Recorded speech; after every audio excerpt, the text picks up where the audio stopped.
एक नदी के किनारे दो पेड़ थे। उस रास्ते से एक चिड़िया गुजरी और पहले पेड़ से पूछा, बारिश का मौसम शुरू होने वाला है, क्या मैं और मेरे बच्चे तुम्हारी टहनी पर घोंसला बनाकर शरण ले सकते हैं? लेकिन उस पेड़ ने मना कर दिया। चिड़िया फिर दूसरे पेड़ के पास गई और फिर यही सवाल दूसरे पेड़ से पूछा।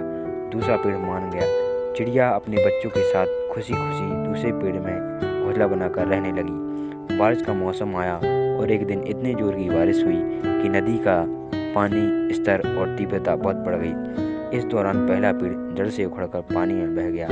जब उस चिड़िया ने उस पेड़ को बहते हुए देखा तो कहा, जब मैं तुमसे अपने और अपने बच्चों के लिए शरण के लिए आई थी तब तुमने मना कर दिया।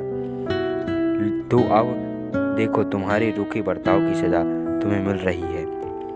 जिसका उत्तर पेड़ ने मुस्कुराते हुए दिया, मैं जानता था कि मेरी जड़ें काफ़ी कमज़ोर हैं और मैं इस वर्ष की बारिश में टिक नहीं पाऊंगा। मैं तुम्हारी और तुम्हारे बच्चों की जान खतरे में डालना नहीं चाहता था। मना करने के लिए मुझे क्षमा कर दो। और ये कहते कहते पेड़ बह गया। किसी के इनकार को हम हमेशा उसकी कठोरता ना समझें। क्या पता उनके इसी इनकार से आपका भला हो।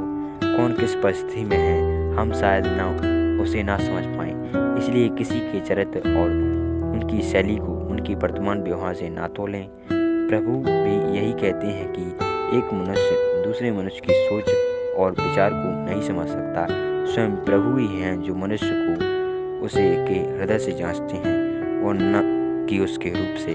आइए दूसरों के बारे में ऊंच नीच से ना सोचकर सबको प्रेम और भाईचारे की नज़र से देखने का प्रयास करते हैं।